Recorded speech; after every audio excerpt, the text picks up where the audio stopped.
Hi, my name is Michelle Mon. I'm delivering a lecture class. This is lecture number one.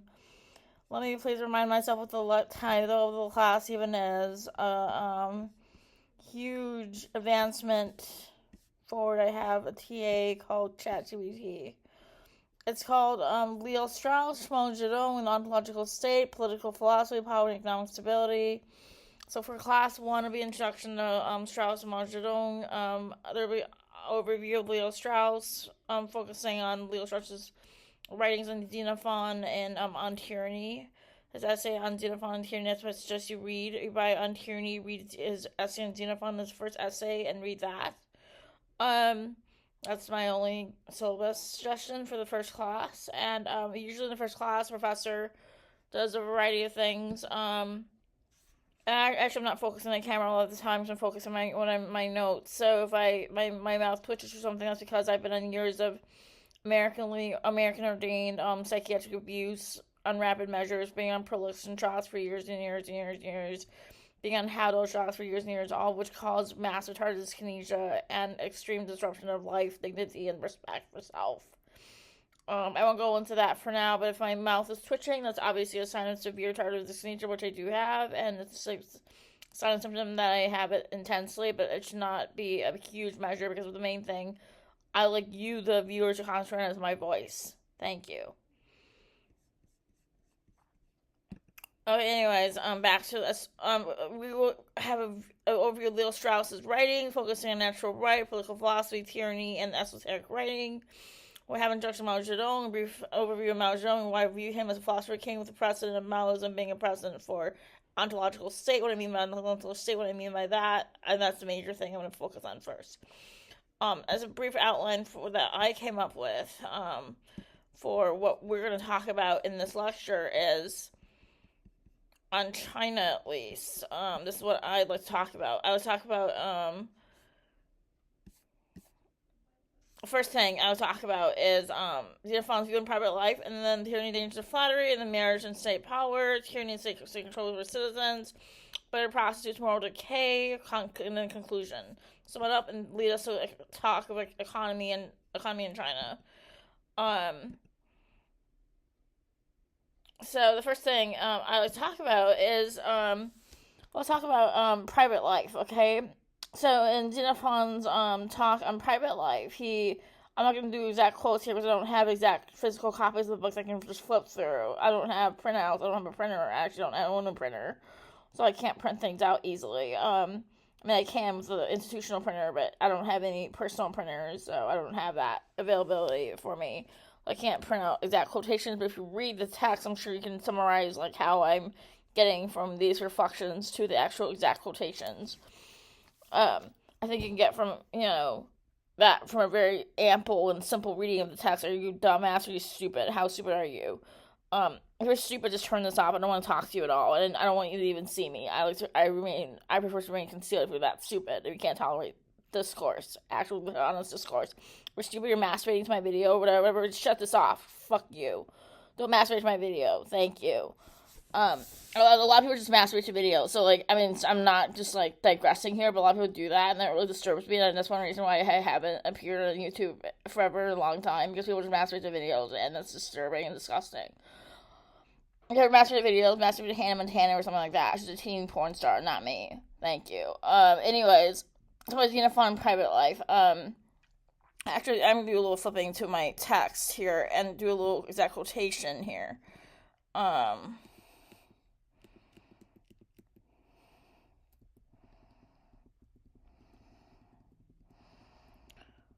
My mouth is probably twitching. I hate that. I absolutely hate that. It sucks. Okay, so Simone spoken in this way. Well, in the hero, I seem to have this observed that private men feel pleasure and distress at sights through the eyes, at sound through the ears, at smell through the nose, at food and drink through the mouth, and at sex through what, of course, we all know. As to what is cold and hard, soft and light and heavy, we distinguish between them. Only in private life can one truly find rationality.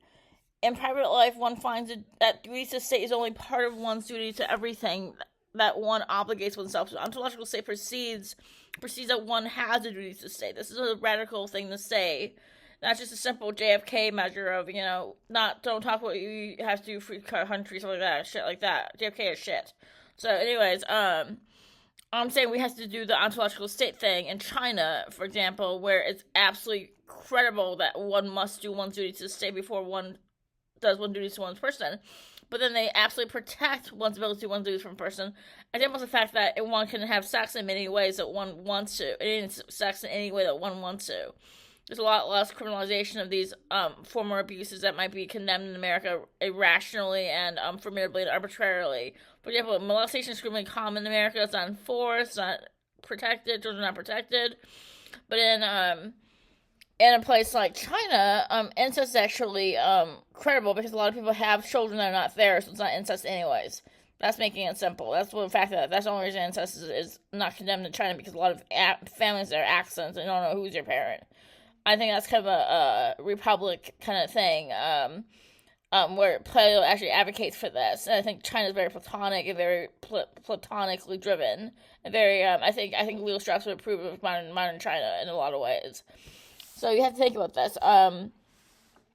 Leo Strauss, modernity, China, private life. So the private life, the citizen, he has a private life. The fact that you have a private life is something really credible and really important and really dutiful to have.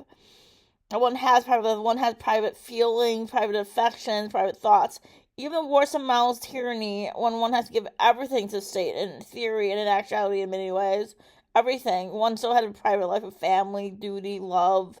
There was real love in a lot of these Chinese families. Real love.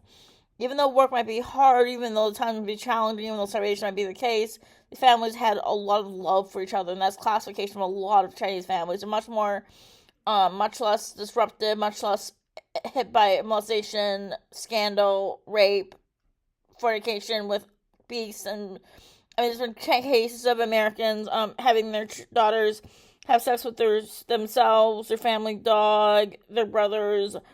These are extreme cases, but these are actually quite common in the Amish community, so it's not just an extreme case. The fact that they're outside the law, the fact that they're protected by the state.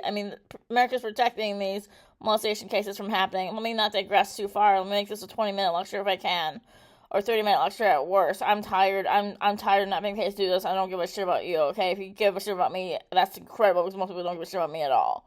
So anyways, fuck you. They're totally in theater. I can say fuck you as many times as I want. This is YouTube not. I'm not taking my clothes off. That's all that matters. Do I want to take my clothes off? Maybe I should, so we can masturbate better. Who knows? Anyways,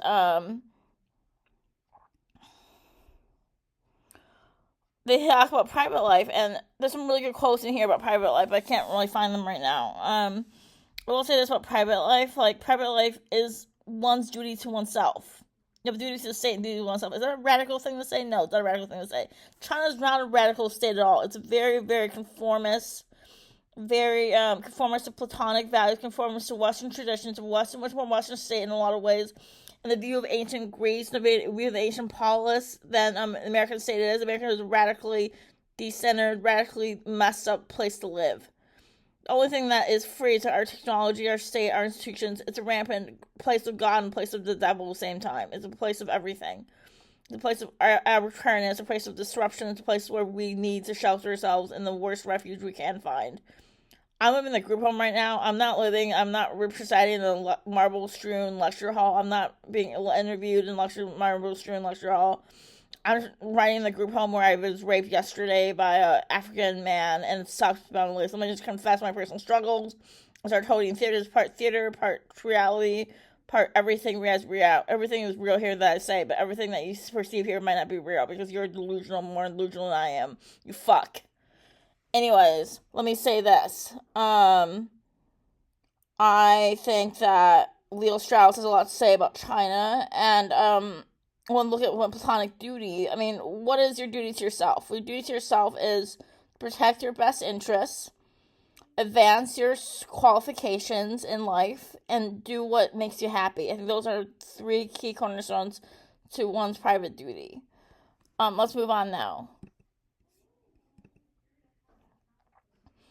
Private life and state control. In ancient Greece, the concept of private life was tightly linked to political realities of the time. Xenophon argued that rulers and citizens should know where to draw boundaries between the personal and political. which can compare to modern debates on state surveillance and protection of personal freedoms in places like China. So, frequently, we are asked to draw the lines in America with speech policing, which is very, very arbitrary, very contrite, very controlled. We can't say what one thinks, and one can do what one wants to do in the bedroom, in the house. Once you buy a house, you can fuck your daughter, molest your son, penetrate the dog, penetrate the cat. You can be an absolute monster once you own a house. That's dignity in America, okay? Fuck you, America. Fuck you, America. Fuck you, America.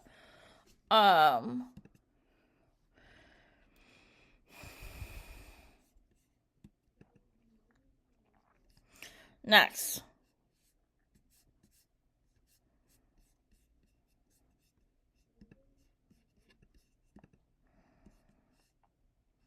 Tyranny and danger of flattery.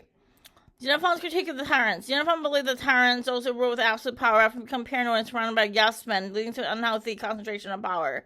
He describes how tyrants crave truth over flattery and how silence or honest critique might be the key to removing tyranny.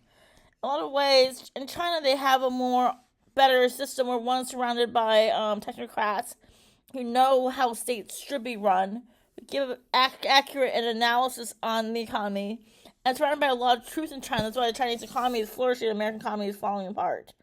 Chinese economy, the only way the Chinese economy is not flourishing is the fact that they have a lot of U.S. stats. That's the only reason they're not flourishing.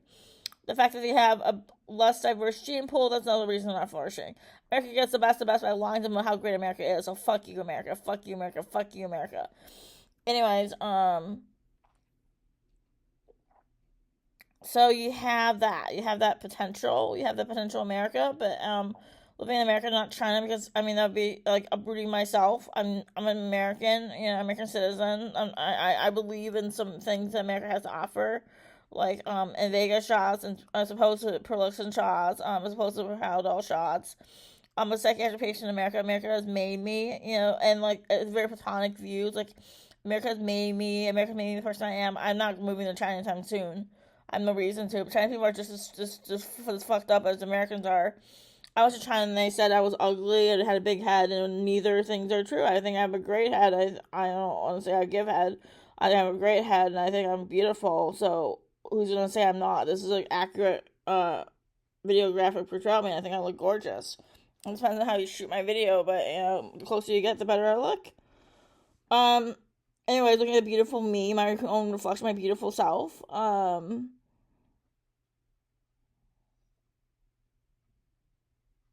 The tyrant doesn't welcome just flattery, welcomes honest critique, it welcomes love, actually. The tyrant can get love, too.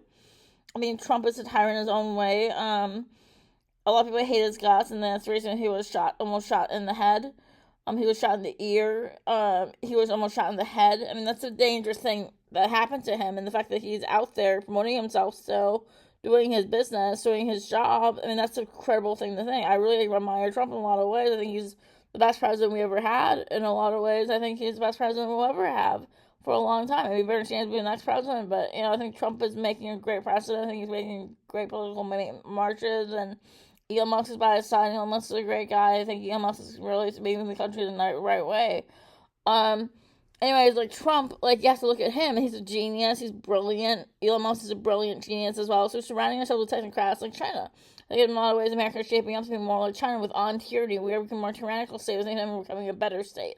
Tyranny can be better because you have more virtuous people going in to politics, not because of money, because they need to be paid, as politicians, but because they already have money. They want to change the world. They want to change the country, at least. So you have that. You have that tyranny. You have that aspect. Tyrants want the truth. Tyrants always want the truth. They can't always handle what people's varieties of truth are. Like I was told when I went to modeling again that I was too old, too fat, and needed to get toned up and needed to work on my makeup skills. I think my makeup skills are fine. I think I look youthful and young. I think I look beautiful. And I think that's just a videographic reflection of myself on video. And that's how I look, and I think I look gorgeous. So who's to say I'm not? Anyways,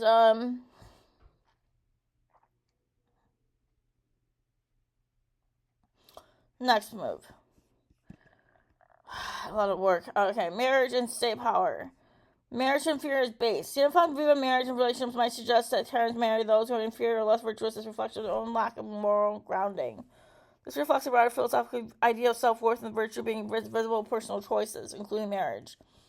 So if you are an ugly fool, you marry an ugly fool. Who you are, who you marry. So if you think you're so great, why is your partner so ugly? That's all he has to say. Bye. That's all I was saying about the topic. If you're so great, why is your partner so ugly? Even Trump gets a hot partner and he's like 80. So like, who are you to say when you think you're so hot and big dick, whatever, and you have an ugly partner? Well, fuck you, you sad bitch. You're a man. You're a bitch. Okay, we're going to do for now because I want to cut this down in 15 minutes, and that's it. Thank you. Bye.